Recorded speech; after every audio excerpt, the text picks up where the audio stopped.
In San Francisco, violent earthquakes are a fact of life. From the big one of 1906 to the World Series stopper of 1989. It just felt for the moment as if we were going to be thrust right out of the booth. It's kind of like something that you'd see in a movie, you know? I mean, you don't think that it happened to a family. Can we solve the mystery of earthquakes before the next big one strikes?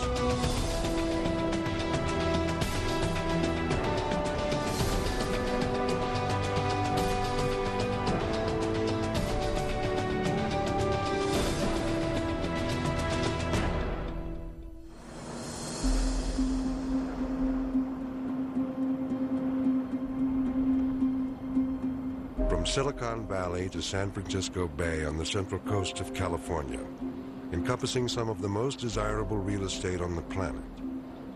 A warm afternoon in the fall of 1989 is winding down.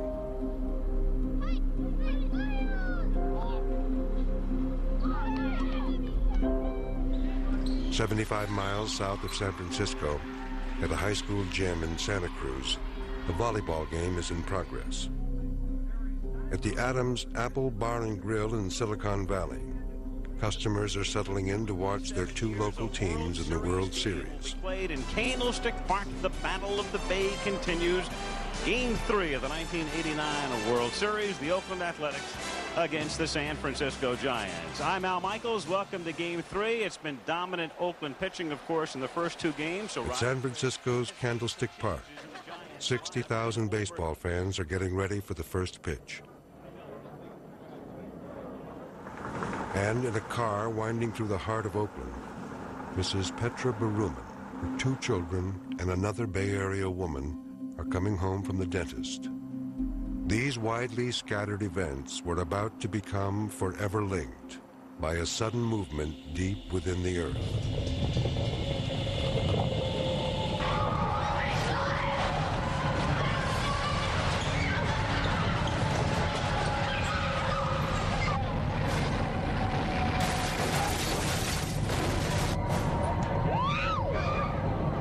So the Oakland A's take.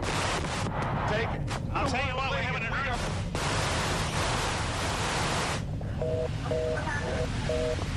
People have an earthquake. A humongous earthquake.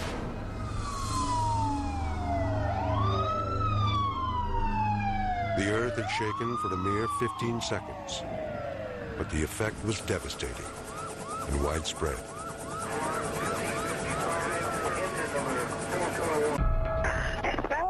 Yes, have you gotten word about the Bay Bridge? what about the Bay Bridge? What's wrong with it? The upper deck appears to have collapsed during the earthquake. Jesus Christ, you gotta report that. They might have left on the scene. 911 service system emergency. I just heard that something happened to the Bay Bridge. I heard that too, but I can't confirm it. Do you know if there was anything serious? My dad's supposed to be coming at this time. I don't know yet. Okay, I want you to calm down. Okay, all I heard is that the upper deck collapsed.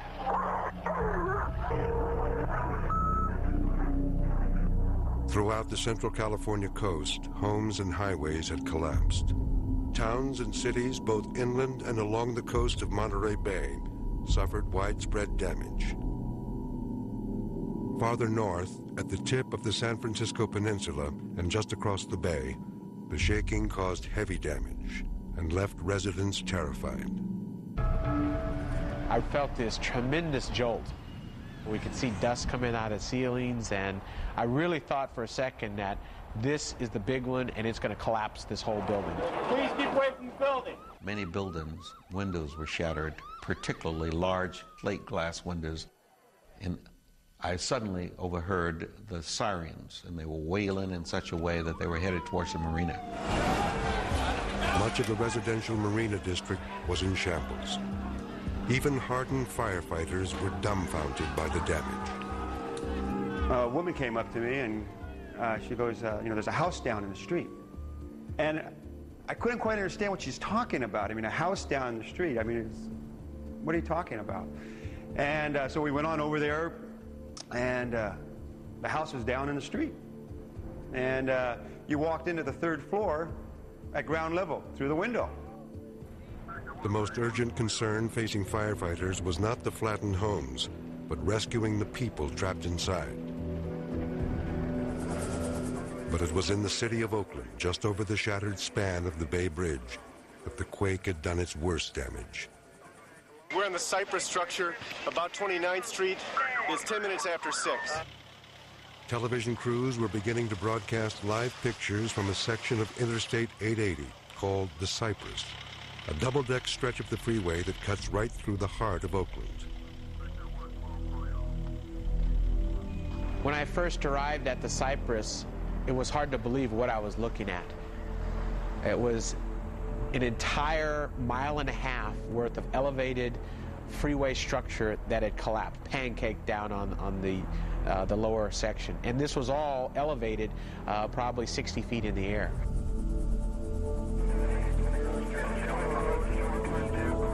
"245 tons of concrete had slammed down on the roadbed below, which was just then filling up with rush hour traffic.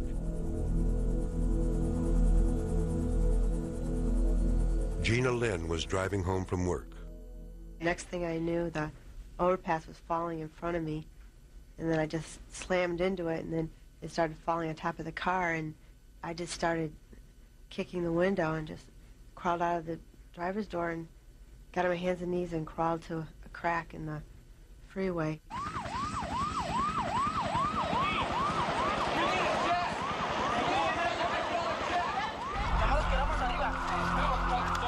In the confusion, many volunteers had scaled the broken concrete in a desperate attempt to pull out victims.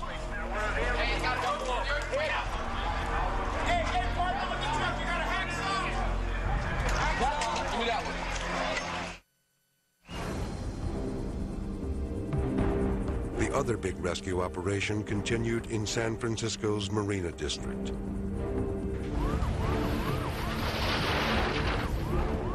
Ruptured gas lines were now triggering fires in the Marina District.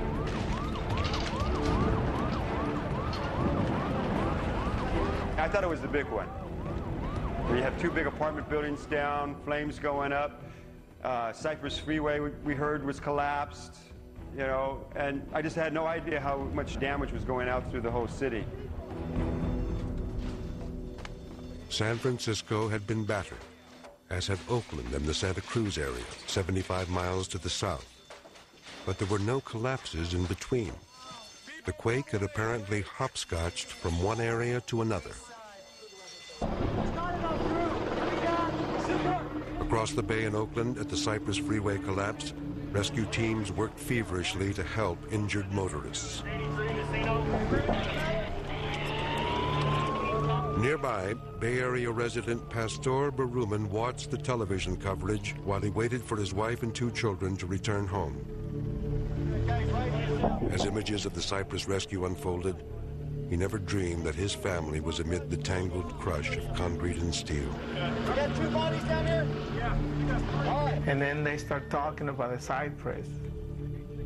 When they said that there was people on the bottom deck, and when they start talking about a little kid that was 6 years old, and it was a little girl that was 9 years old, that's when it hit me. That's when I said, wait a minute, my kids are, 6 and 9.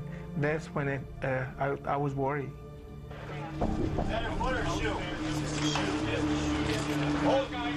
For the Baruman family and many other Bay Area residents, the next few hours would determine who would live and who would die.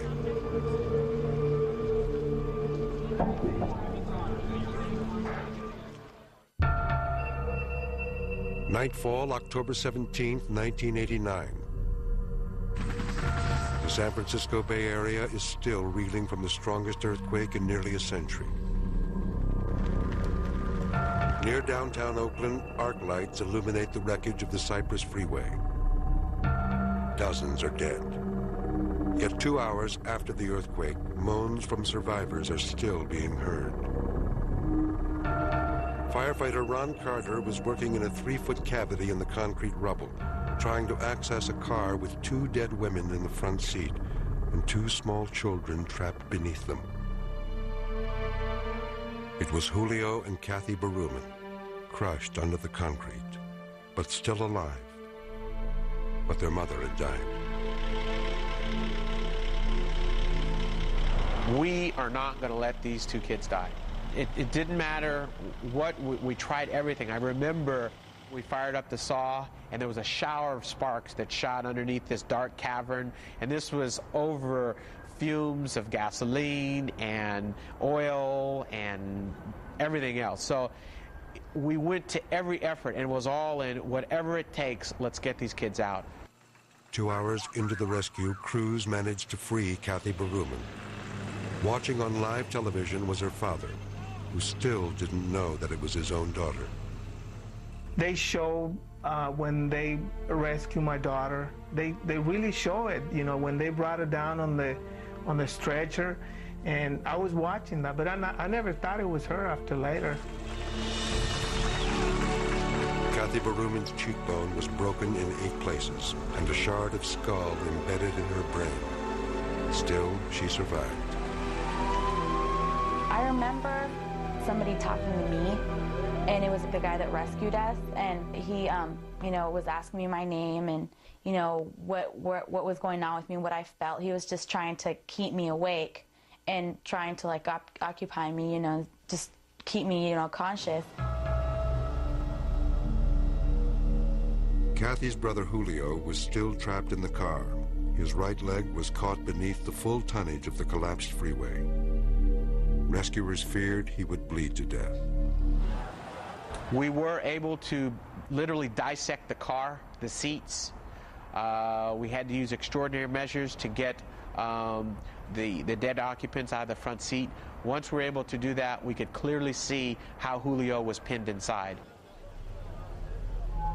Now, rescue workers faced a grim decision. And there was no way to get my brother out. So the only way that they could get my brother out of the car was to amputate his right leg there, because otherwise they couldn't get him out of the car. The space was only about 3.5 feet tall. That was at its highest, and that's where the crossbeam had come down and actually crushed the car in which these people were riding. I was stuck in there. They couldn't get me out. So they had to, like, amputate, like, my knee. I guess they took my knee apart in order for them to, like, take me out. They had to do that. We knew he wasn't going to live much longer than he did. He was very cold. His blood pressure was very low. He had lost a lot of blood. Working inside the tiny crevice, doctors managed to amputate Julio Berumen's leg. I yelled down that we got him out, and there was a lot of cheering, a lot of camera and media lights, and it was really a good feeling when we got him on the gurney and he was being lowered down. It was like, wow. For the rescue workers who had saved Julio Berumen's life, it was a moment of triumph. But for the rest of the Bay Area, it was still a night of horror. At the moment, no one knew how many people were dead or injured. As the ashes cooled from the Marina fire on the morning of October 18th, people began to return to what was left of their homes. Residents were given just minutes to collect what they would carry from their ravaged homes. They were the lucky ones. We know there's some people in there. How do you know that? We can see them. Alive? No. For all the damage, scientists had measured the quake at a magnitude of 7.1, a moderate earthquake. I think the biggest surprise was the degree that there was damage far away from the epicenter. I think there's a popular conception of this earthquake that this was somehow an earthquake that hit San Francisco and Oakland, but in fact they were a long way from where the earthquake occurred. This was really not an urban earthquake or a suburban earthquake, it was a rural earthquake. The epicenter was under a remote mountain called Loma Prieta in the Santa Cruz Mountains, 65 miles south of San Francisco. The fault ruptured 11 miles underground. As with all earthquakes, its origin lies much deeper. To understand it requires a voyage to the center of the Earth, the hottest part of the planet. All of this heat and energy below gives shape to the layers above, especially the outer layer or crust, which is cracked like an eggshell into 12 pieces called plates. The plates bump and grind against each other due in part to the tremendous heat generated within the Earth. When sections get stuck, pressure builds along the fault lines. Eventually, the plates break free. The result is an earthquake. The plates are moving past each other. They're pushing against each other. When the stress builds up to a critical point, they snap, and the snapping of the plates basically produces the seismic waves that's the earthquake. The San Andreas Fault, which runs nearly the length of California, is only one of many faults crisscrossing the state.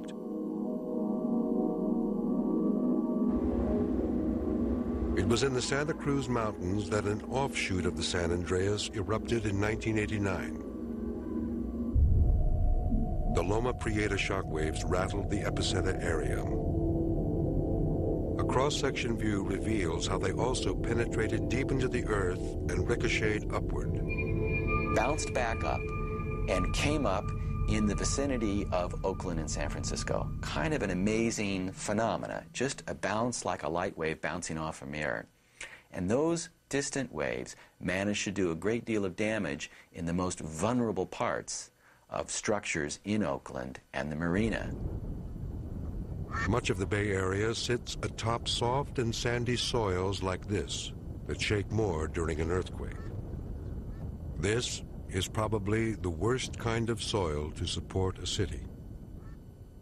As early as the mid-1970s, we began producing detailed maps that showed areas where ground shaking was going to be enhanced as a consequence of the poor ground conditions. And these maps proved to be very good predictors of the localization of damage. Much of the Marina District was largely built on land reclaimed from the bay. Parts of this neighborhood turned into quicksand during the earthquake, due to a phenomenon called liquefaction. Structures sitting atop sandy and muddy soils shake more during an earthquake than those built on bedrock. The shaking causes the water, which lies only 10 feet below, to flow up. The ground is no longer stable. The exclusive Marina District was built on the worst kind of soil. As the Bay Area celebrated its small miracles of survival, it also counted its losses. 62 people had died. 42 of those in the collapse of the Cypress Freeway.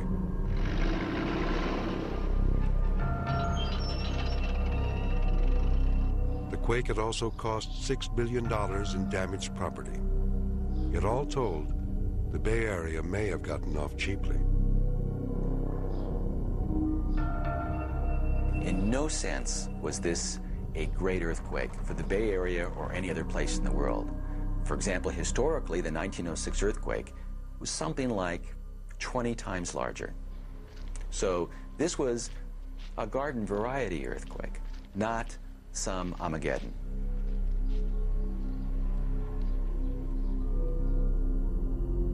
The big one still lurks in the serpentine maze of faults underlying the Bay Area, leading many to wonder why this metropolis was ever built on such treacherous ground.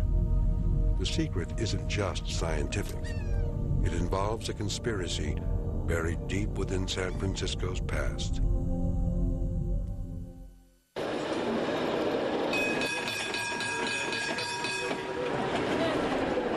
Within the graceful contours of San Francisco's hills lie geologic secrets and a history of suppression of vital earthquake data. The Bay Area's first recorded earthquake came in 1868, when much of the region was farmland. It is now largely forgotten, but at the time it was known as the Great San Francisco Earthquake. The shock, estimated at magnitude 7.0, came from beneath the rural town of Hayward, on a fault line running along the eastern shore of the bay. The earth ruptured for 30 miles, leaving the workers at the local courthouse with a beautiful yet breezy view. San Francisco, a short train ride away, also suffered heavy damage.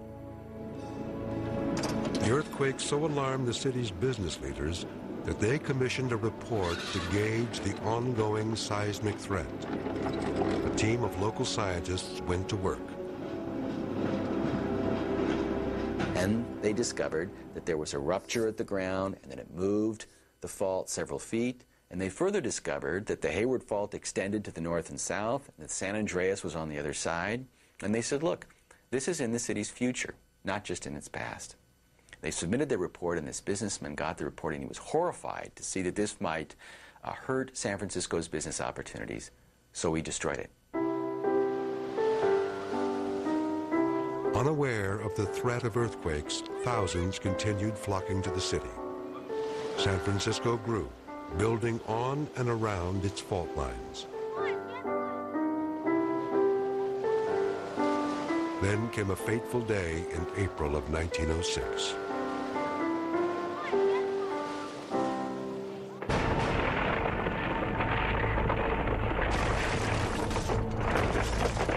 When I felt the earthquake, I was in bed in Oakland, and I heard our chimney come down and the plates and they were on the room crashing, and my mother in the next room crying out, "This is the end of the world."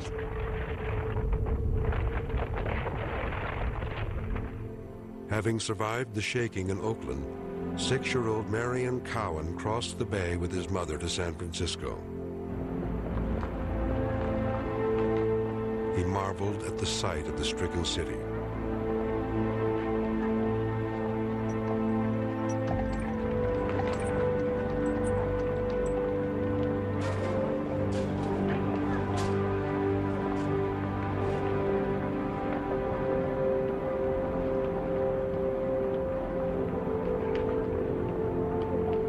The earth had shaken for a minute and a half.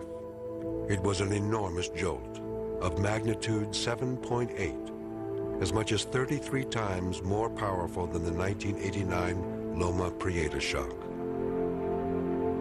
This is a huge rupture. Trains that were sitting on their tracks were thrown over on their side. Huge ground displacements.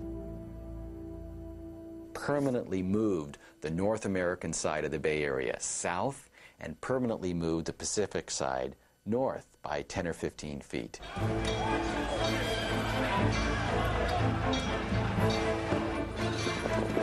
The earthquake brought with it another disaster: fire. Stoves and furnaces rattled by the shock ignited many of the city's wooden buildings, creating a raging inferno.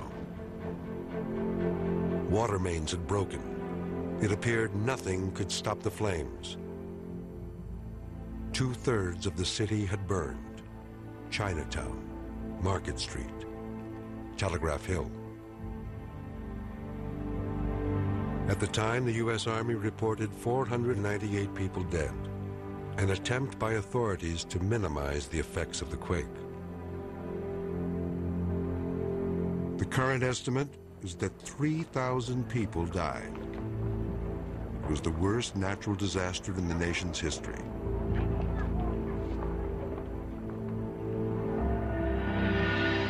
By now, it was obvious that the earthquake faults posed a serious threat to San Francisco. But still, civic leaders stonewalled the public. Powerful interests called it the Great San Francisco Fire, minimizing the role of the earthquake to maximize the city's development. And they succeeded. By 1915, San Francisco was almost fully rebuilt, featuring a new city hall, replacing the old one that was destroyed in 1906.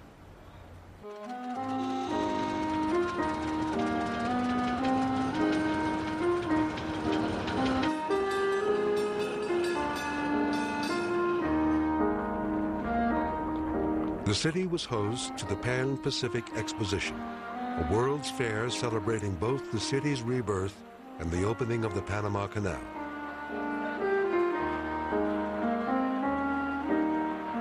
Among the visiting celebrities, film star Fatty Arbuckle, one of Hollywood's top comedians. The world came to San Francisco to celebrate the city's renaissance, thinking that earthquakes were a thing of the past. The exposition grounds had been created by landfill dredged from the bay. Once the exposition was over, the buildings were demolished, and on the very same landfill was built the Marina District. It's still vulnerable, expensive, and the worst possible ground for buildings. Earthquakes will return here. They follow their own timetable. Yet San Franciscans are resilient risk takers, betting that it won't happen to them. But there are clues emanating from the earth that may indicate when the next big one will strike. Can scientists decipher the warnings before it's too late?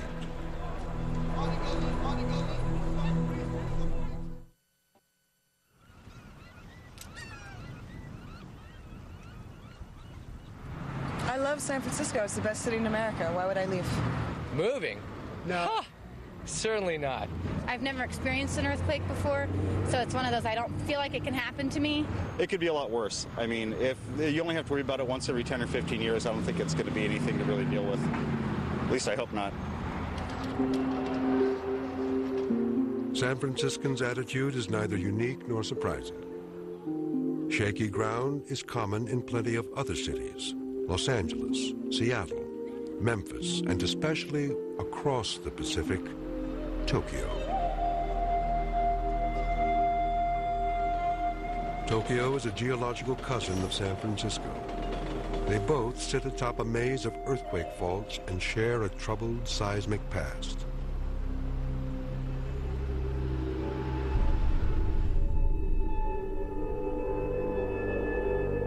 The Great Kanto earthquake of 1923 was a magnitude 8.4 and struck just outside Tokyo.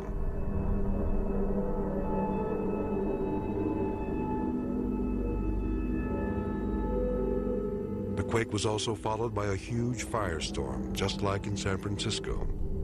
But the destruction here was on a far greater scale. 140,000 people died. Thousands huddled in the river to escape the raging fire. Many of them didn't survive. The horror of the earthquake wasn't enough to deter the people of Tokyo, as it hadn't stopped San Franciscans from rebuilding on the same shaky ground.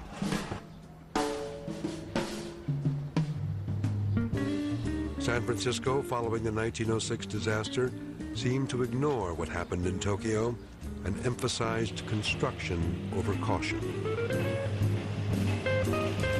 To accommodate the growing population, the Golden Gate and Bay Bridges were built. The area was enjoying a rare period free from earthquakes, what scientists now call the seismic shadow of the great 1906 earthquake. The effect of the 1906 earthquake seemed to be to shut everything down in the Bay Area. That is, all these various faults that run through the Bay Area did not have any earthquakes on it. It's been a remarkably quiet, calm place. It was a kind of a fantasy period, really, in which people in California tended to think that that was all history. Those great earthquakes were history, when in fact, of course, they weren't. It was just a period of, an unusual period of seismic quiescence. It's during that time that both northern and southern California, the metropolitan regions, really exploded. During the 1980s, the region saw the meteoric rise of the high-tech industry in an area known as Silicon Valley, just south of San Francisco.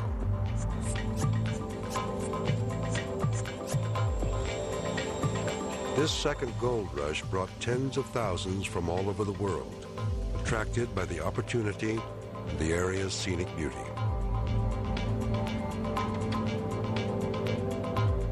meeting of the water and the land is among the most spectacular in the world.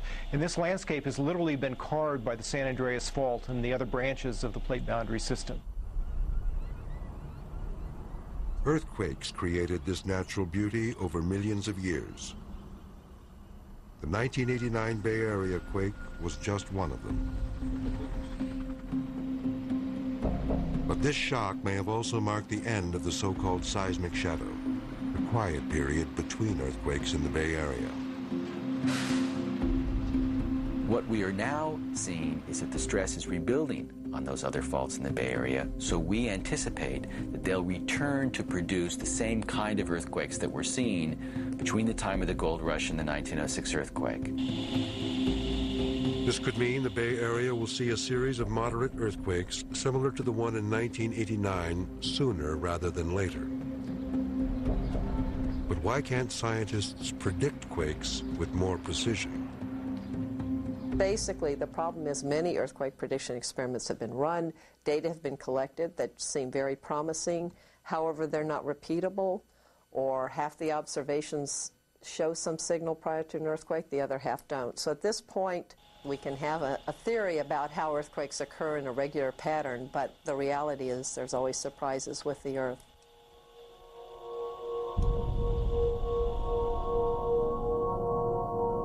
There are 4 major earthquake faults snaking through the San Francisco Bay Area, each operating on its own geologic timetable.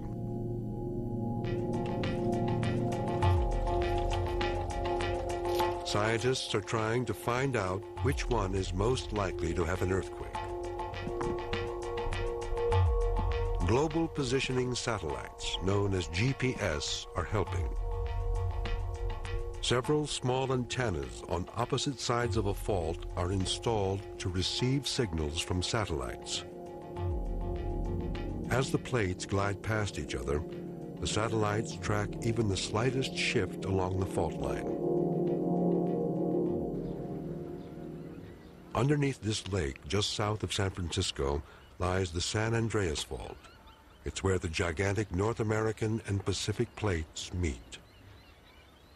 Here, each side of the lake sits on a different plate, which are moving past each other 2 inches per year. What GPS observations are telling us is that some parts of both the San Andreas and Hayward Fault creep. They just move along steadily every day, and they're not going to produce large earthquakes. Other parts of the faults in the Bay Area are stuck.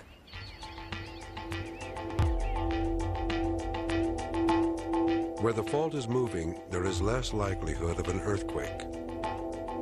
But in the stuck sections, stress may be building up that is more likely to be relieved by an earthquake. GPS can help identify these stress points and indicate which sections of the 4 major faults are likely to snap.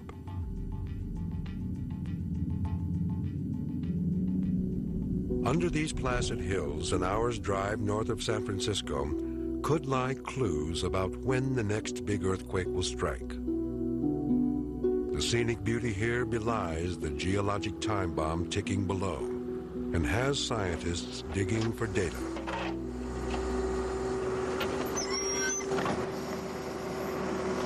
This is the Rogers Creek Fault, one of the 4 seismic hotspots bracketing the Bay Area.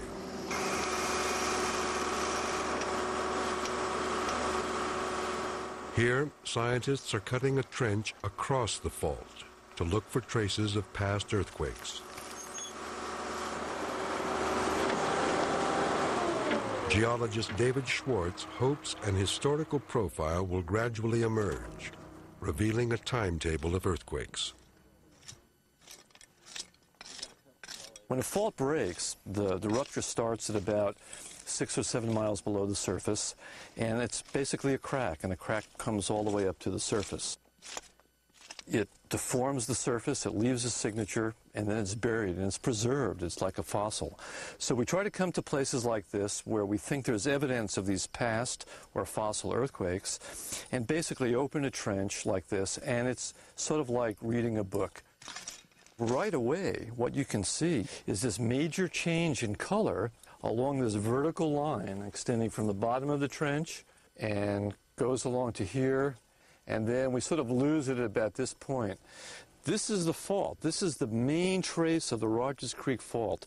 This is the tip of the crack that started at 6 miles below the surface during the last large earthquake and broke all the way up to the surface.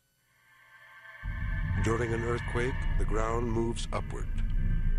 Over time, this displacement of the land is buried, covered by layers of sediment. A cross-section view of the fault reveals how earthquakes shift the layers. Each subsequent quake moves the layers even more. The layers can be dated to see how often earthquakes occur.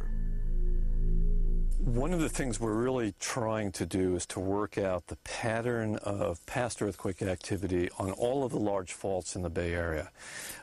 The more we know the pattern of past activity, the more precisely we can say something about the future. Even with this data, scientists still can't predict precisely when an earthquake will occur, but they can forecast an approximate time frame. They believe that during the next 30 years, there's at least a 2 out of 3 chance that another major quake will rock the Bay Area. The epicenter may not be so far away. It could be a direct hit. How will one of the nation's most densely populated regions fare?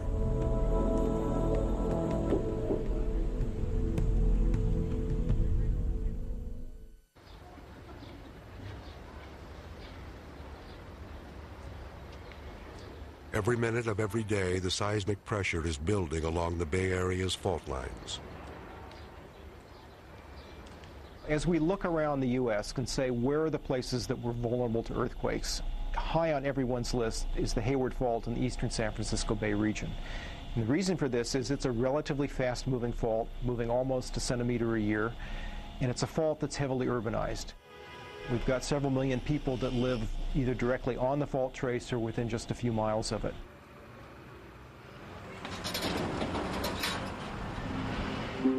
It was here in Hayward in 1868 that the fault last snapped. It throws a scare into seismologists, not only because of its history, but because it underlies much of the urban area along the eastern edge of San Francisco Bay. If we were to have an earthquake on the northern Hayward Fault, the entire Bay Area would be disrupted. The major commuting corridors cross the Hayward Fault. Our main water supply that comes from the Sierra Nevada, the Hetch Hetchy Aqueduct, crosses the Hayward Fault. The fault runs right through fire stations, hospitals, all the major freeways. It would be a disaster.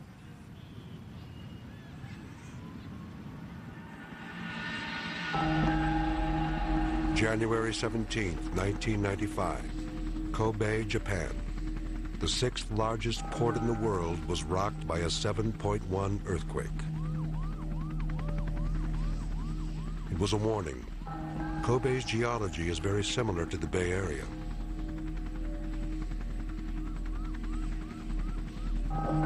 Kobe's soft soils also intensified the damage and engineered the collapse of the city's major freeway.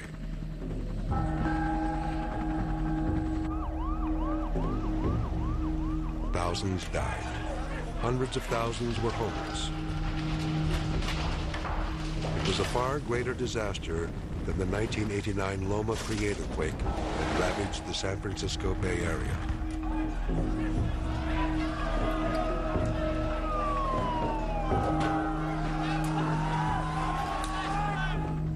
Kobe gave us the wake-up call that Loma Prieta denied us. Kobe is an example of a moderate-sized earthquake, actually smaller than Loma Prieta and only a smidge larger than the 1994 Northridge earthquake in Los Angeles that caused 6,000 loss of lives and about $100 billion of damage. Kobe is a vivid example of what the Bay Area might be in for. There could be major damage to highways and bridges, even well-built structures. A quake along the Hayward Fault will also rattle nearby San Francisco. I see a repeat in many ways of 1906. You'll probably have a major earthquake, and then you'll begin having a fire. San Francisco is in a particularly vulnerable position because many of the firemen who work in San Francisco can't afford to live here. They live across the bridges, and those will probably be out of order when the earthquake happens. What would happen if the big one comes in the daytime, when bridges and roads are filled with traffic and high-rises are packed with people? The Department of the Interior estimates as many as 4,500 could be killed and over 100,000 injured. Of particular concern is the span between San Francisco and Oakland. It still needs repair. Engineers have determined that the Bay Bridge needs an entirely new eastern half, from approximately the middle of the bay to Oakland. The bridge is anchored in mud, which will amplify the effects of an earthquake. Like a huge inverted pendulum, the upper part of the bridge will shake more strongly than the lower part, causing the deck to collapse. We're not ready for a Hayward earthquake, nor will we be ever. It's incredibly difficult to fully prepare for a rare eventuality. But there's some crying needs which are clear. Right now, the most traveled bridge in the nation, the Bay Bridge, will not survive an earthquake. 10 years after the 1989 earthquake, the Bay Bridge still had not been retrofitted to withstand another big shock. The reason that it's taken so long is first they had to do a number of seismic studies of it, of the structure and of the geological structure that it's based on. And then they had to do the design for it. And then they had to raise the money for it. And then they had to approve the design for it. And so all of this takes time. Meanwhile, they've been retrofitting all of the freeways around the Bay Area, but the vital link itself, the Bay Bridge, remains in a very, very dangerous condition. The Bay Bridge stands as a symbol of San Francisco's vulnerability to the forces of nature.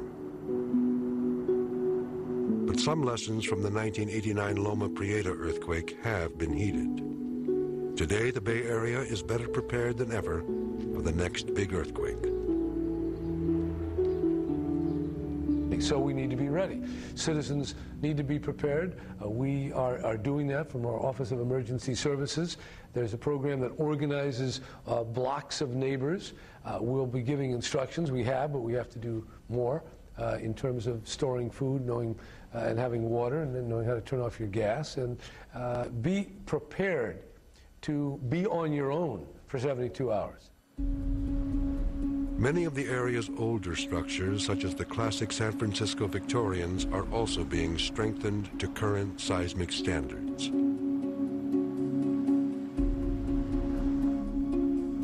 Commercial buildings have been retrofitted with a heavy lattice of steel beams.